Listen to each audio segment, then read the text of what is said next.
part 3 of our lesson.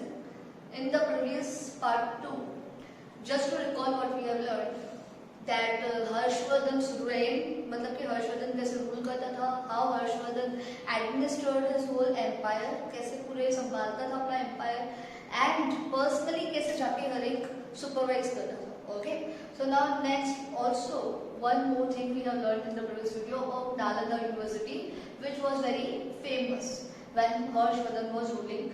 We have learned about Acharya Shribhadra, Acharya Nagarjuna. Okay, now we have also learned about the life of the people when Harshvardhan was ruling. In that video, there was one line about the Chinese traveler Yun Sen. So there is some more information given in the book about Chinese traveler Yun Sen who visited India when Harshvardhan was ruling.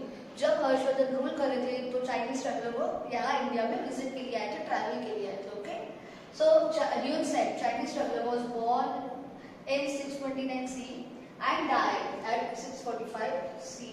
Okay, now he traveled when Harshvardhan was ruling and he lived at Nalanda University for 5 years and studied Buddhism. वो Nalanda university में 5 साल तक रहे और Buddhism study किया.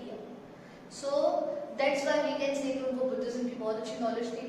Next, in India, totally he stayed for 15 years. 15 years तक India में रहे and traveled to different places.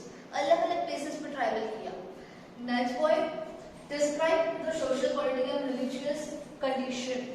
Okay, so when he traveled so much, obviously he was observing कि लोग कैसे रहते हैं, लोग क्या करते हैं अपने इंडिया की, the political, social, religious कैसी situation है. He observed everything and he noted everything in his book, travelogue जो भी आप बोलो, तो उसने book में ये note किया. So with his writings, मतलब उन्होंने जो भी लिखा उससे हमें हर्षवर्धन के रेन के बारे में, हर्षवर्धन ने मतलब रूल कैसे किया, उस लाइफ कैसे थी लोगों की, सब कुछ पता चल सकता है. Okay, so it is very important historical book. Now coming to next, when he was travelling to India, he return to China in 645 C, मतलब चाइना में 645 सी में वो वापस गए through Central Asia. Central Asia के route से वो वापस चाइना गए and took with him many books. अपने साथ चाइना लेके गए, बहुत सारे बुक्स लेके गए और relics. What do you mean by this word relics? ऐसी कोई चीज जिसकी हिस्टोरिकल इंपॉर्टेंस होती है, मतलब बहुत ज्यादा, जैसे हमारे घर में पुरानी चीजें पड़ी होती है, पर हमारे फोर फादर्स ने हमें जो दी हुई होती है, तो दैट पोजेस हिस्टोरिकल इंपॉर्टेंस. तो ये रेलिक्स लेकर गए. नेक्स्ट अपने साथ स्टैचूज लेकर गए. स्टैचूज हम सब जानते हैं, एक तरह की मूर्ति जो हम देखते थे, स्टैचूज, ये सारी चीजें वो लेकर गए अपने साथ जस्ट एज अ मेमोरी कि हम वो यहाँ चाइना में जाके सबको बताए, अपने पास रखे. Okay, next is Yun Sen attended 6th Buddhist religious congregation at Prayag. In the previous video, we have learned that King Harshvardhan was conducting huge religious congregation at Prayag. Prayag place भी मैंने आपको बताया था, that is in Bihar. So Prayag में एक जो बड़ी सी meeting होती थी, 6th Buddhist मीटिंग थी, ये अटेंड की थी Yun Sen ने. एंड उन्होंने बहुत सारी चीजें और नोट की, that the people when King Harsh was ruling at that time they were very pious. मतलब वो लोग ना, उनको कुछ भी झूठ बोलना नहीं आता था. They were very true. They were modest, मतलब वो लोग अपने मॉडल कंडक्ट पे चलते थे, अपने सिद्धांतों पे चलते थे और कभी भी झूठ नहीं बोलते थे, कभी भी किसी का बुरा नहीं करते थे. Because they were assuming these kind of things as a sin. वो ये समझते थे कि नहीं, अगर हम किसी के साथ ये गलत करते हैं ना, तो इसका हमें भी उसको भुगतना पड़ेगा, हमें उसका भुगतान करना पड़ेगा, हमें उसको वापस से वो हमारे पास आता है, तो हमारे साथ भी कभी कभी ऐसी गलत सिचुएशन होगी. So that's why they were very kind of pure heart people. Okay, one more thing, Yun Sen, Chinese traveler Yun Sen noted that in Harshvardhan's empire 100 Buddhist monks were there. मतलब कि हर्षवर्धन की area जो उसने cover की थी, उसमें 100 अलग अलग बुद्धिस्ट लोगों के लिए घर बनाए गए थे. ओके, सो इसीलिए इससे पता चलता है that Buddhist religion at that time was very famous. Now we will proceed to our next topic. Our next topic is Vatapi. So I have told you that I will tell you the second state afterwards. So now the story about the second state, Vatapi, has started. Vatapi means present day Badavi, Karnataka. मतलब एक place है कर्नाटका में, ये वहाँ की बात है. Mainly this is the story of South India. There was a king, Pulikeshi II, और Pulikeshi I. उसकी भी पूरी story है. Okay, so now first we will talk about when King Harsh was ruling on North India. North India में जब King Harsh rule कर रहे थे, at that time on South India, Pulikeshi II was ruling. So Pulikeshi II defeated King Harsh. Pulikeshi II और King Harsh के बारे में जो बीच में जो बैटल हुआ था उसके बारे में मैंने आपको फर्स्ट वीडियो में भी बताया था that he in that battle King Harsh got defeated. The next is we will talk about South India's root of the throne. मतलब कि साउथ इंडिया में कैसे कैसे किंग्स थे उसके बारे में बात करते हैं. Okay, first of all south India में जो किंग्स थे they belong to Chalukya dynasty. Solanki dynasty भी बोलते हैं उसको. So they belong to Solanki dynasty और Chalukya dynasty.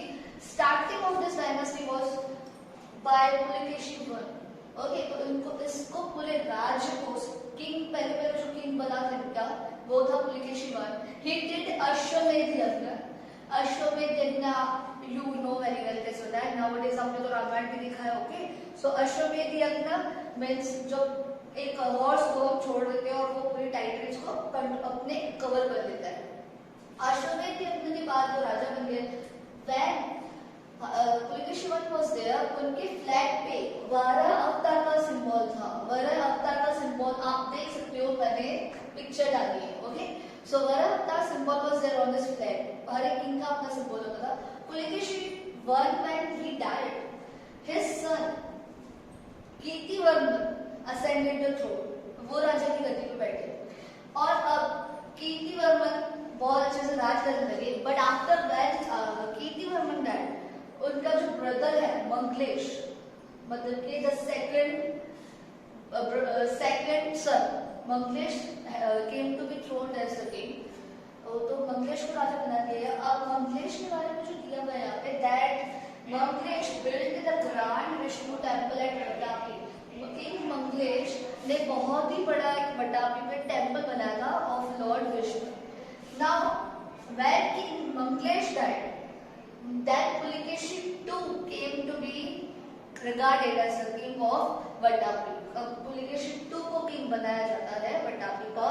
Pulakeshi II really is the मतलब in the real sense is the son of Kirtivarma. Kirtivarma का जो बेटा है वो पुलिकेशी II है. तो एक्चुअल पुलिकेशी II अब राज कर रहा है. He ruled over 30 years. 30 years तक राजा के तौर पे उन्होंने राज किया और इसी टाइम पे किंग हर्ष को डिफीट किया था. Okay, so now I think you got the story. Okay, now we will discuss about king Pulakeshi which was born in 610 CE. Okay, so Pulakeshi के बारे में हम डिस्कस करेंगे. First of all he was a valiant king who won many battles. अब valiant means kind of a person who is very determined and courageous. मतलब उसका काम भी बहुत अच्छे से करता था, परफेक्शन से, एंड ऑल्सो लाइक करेजियस, मतलब बहुत बहादुरी से उसने सारी बैटल जो थी मोस्टली की और लड़ाई की और जीती भी. अब पहली उसकी जो विक्ट्री थी, the first victory of king Pulakeshi was at south Gujarat में एक प्लेस है लाटकर के प्लेस है, वहां पे उसकी फर्स्ट विक्ट्री थी. Followed by north Gujarat place Gurjar. धीरे धीरे उसने पहले साउथ गुजरात में लैंड पे कब्जा किया और फिर गुर्जर पे कब्जा किया. ओके, सो ऐसे ही उसने पहले साउथ इंडिया तो उसके अंदर ही था बट ऑल्सो गुजरात में भी आने लगा उसके अंदर. Next is he gained control over Vengi region. Now what is special about this Vengi region? See this region belongs in between the river Kaveri and river Godavari. मतलब उनके पास में एक एरिया है वेंजी रीजन. सो उसने उस एरिया को भी अपने अंडर कंट्रोल में ले लिया. नाउ हियर एज वी समझ में आ रहा है हमें, we can understand that these towards north India. तो नॉर्थ इंडिया में कौन था? किंग हर्ष था। सो किंग हर्ष के साथ जब उसका बैटल हुआ तो किंग हर्ष गॉट डिफीटेड। नाउ वटापी किंगडम जो पुलिकेशी ने बनाया था, मतलब पुलिकेशी ने के पूर्वज ने बनाया था, और पुलिकेशी II ने वटापी किंगडम को बहुत ही अच्छा स्प्लेंडर किया, मतलब उसने बहुत ही आलिशान बना दिया, बहुत ही अच्छी तरह से उसने अपने पूरे किंगडम की कैपिटल वगैरह सब अच्छे से।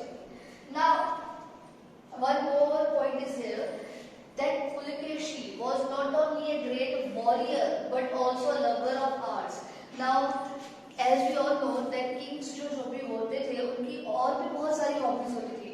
So he was also a lover of arts. पर वॉरियर मतलब कि सोल्जर की तरफ तो एक था, एक ब्रेव सोल्जर की तरफ तो था, लेकिन आर्ट भी उसको इंटरेस्ट था आर्ट में भी, मतलब कि उसे पेंटिंग्स, स्टैचूज, इस सब में बहुत सारी इंटरेस्ट थी। सो इसीलिए वटापी की और धारापुरी की जो केव है, जो गुफाएं है, वह बहुत अच्छी अच्छी पेंटिंग्स है, और ये पुलिकेशी की वजह से है क्योंकि उन्होंने करवाया था। और इवन अजंता की जो गुफा है, the caves of Ajanta, that were also painted at the time when Pulikeshi was ruling. Murals is a word that means directly दीवार पे जो हम पेंट या कुछ करते हैं उसको कहते हैं म्यूरल्स। अब ये रहा आर्ट के बारे में। नेक्स्ट इज पुलिकेशी का जो नाम था वो कम नहीं था, हर्ष का था, but Pulakeshi was also not less. Chinese traveler Yun San also mentioned कि when he went to Pulakeshi, जब Chinese traveler Yun San वटापी Pulakeshi के पास गए थे, because he was traveling whole country, तो वो जब वहाँ गए थे तो वहाँ उनका भी बहुत ग्रैंड आदर सत्कार हुआ, बहुत अच्छे से वेलकम, उनको बहुत अच्छे से रहने के लिए, और उन्होंने यही सब अपने बुक्स में लिखा है कि पुलिकेशी कितना अच्छा शानदार मतलब सब कुछ करते थे। Next thing about Pulikeshi II is there that mostly all the rulers which belong to this South India, they were the followers of Hinduism. सारे mainly जो वहाँ के लोग थे हिंदू religion को follow करते थे, and that is why in that area Buddhism declined. उस समय में क्या हो रहा था, धीरे धीरे Buddhism decline हो रहा था। Also the Jain sect gained popularity. Digambar Jain sect, अब एक जैनिज्म रिलीजन में एक दिगंबर पार्ट होता है, वो रिलीजन का पॉपुलर, they were proceeding, मतलब they were spreading, ठीक है, वो स्प्रेड होना शुरू हो गया। Now one more thing is there, King Harshvardhan and King Pulikeshi both were very contemporary rulers, मतलब कि contemporary मींस एक ऐसी चीज होती है कि दोनों के बीच में बहुत सारी सिमिलैरिटीज हो, कोई भी ना बहुत ज्यादा कम था किसी से, ना बहुत ज्यादा था, so they were contemporary. Okay, now King Harsh fought few battles than Pulikeshi. Pulikeshi ने ज्यादा लड़ाई की थी, King Harsh ने कम लड़ाई की थी। Also, the last battle of Pulikeshi was with the Pallava king of Kanchipuram. ये 642 में हुआ था, and at that time in this battle Pulikeshi died. King Harshvardhan died after 5 years. After Pulikeshi, मतलब when Pulikeshi died, after 5 years King Harshvardhan died.